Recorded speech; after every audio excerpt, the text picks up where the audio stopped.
Hello everyone, my name is Dr. Dave. I'm a licensed podiatrist. I'd like to thank you for watching my video on my Frugal Foot YouTube channel. So back in the day when I started my practice, I had a lot more free time on my hands, and I spent a lot of that time traveling throughout the United States and Europe cross-country ski racing. And I started collecting a lot of these Olympic posters as I traveled from venue to venue. And I use them today as a backdrop because sports really played a pretty heavy influence on my decision to go into podiatry. And so today in my practice, I do see a lot of athletes. Now, a lot of those athletes will come in complaining of heel pain, and a lot of that heel pain will be right there on the bottom. But occasionally I will get that patient who comes in and says, "No, doc, it's not on the bottom. My pain hurts behind the heel." So let's talk about pain behind the heel bone.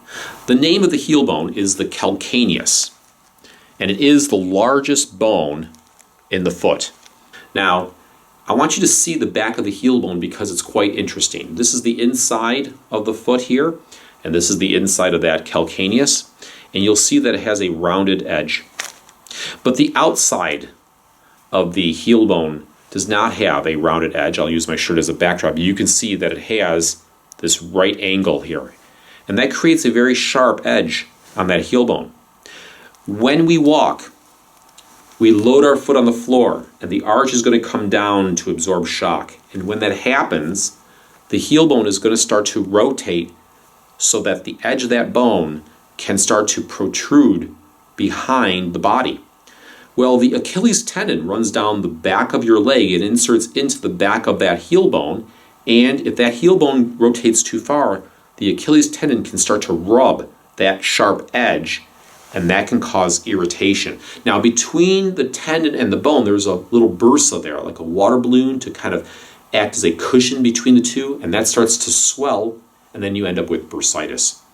So if this is the situation, how do you address it? Well, first off, you have to address the underlying cause, and oftentimes this is the arch going down too far and the heel bone, therefore, everting and turning too far behind the body. So a good arch support, sometimes a custom arch support, comes in handy to stop this from happening.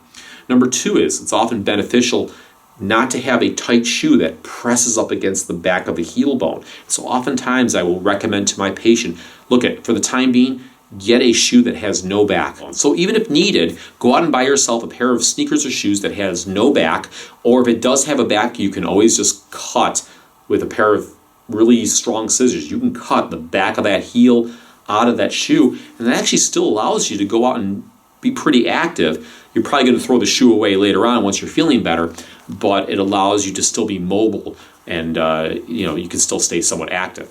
Now, one other thing that you can do is you can use a product by a company called Pedifix. It's called an Achilles protection sleeve, and I really like this. I keep one of these on me when I'm out hiking in the wintertime because I've had episodes where my boot has rubbed the back of my heel and it is really painful, and this has been a lifesaver. So let me show you this. I'll leave a link to this below the video.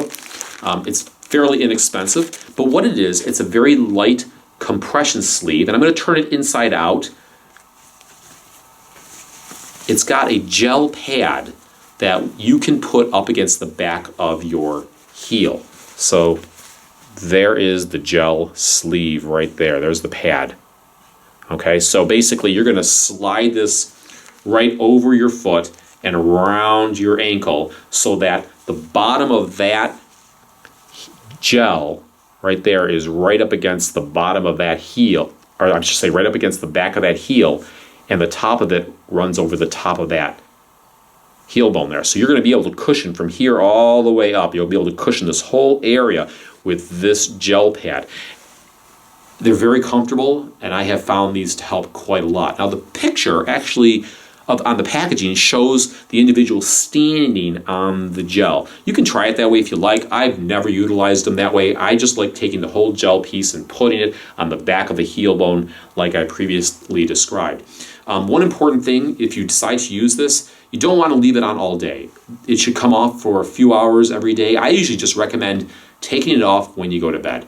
And if it gets wet, let it dry out. One last note. This video is not all-inclusive. In other words, there are a lot of problems that I didn't mention that can cause pain behind your heel bone. So it is important to get checked out by your own doctor. But if you did learn something in this video, please give it a thumbs up.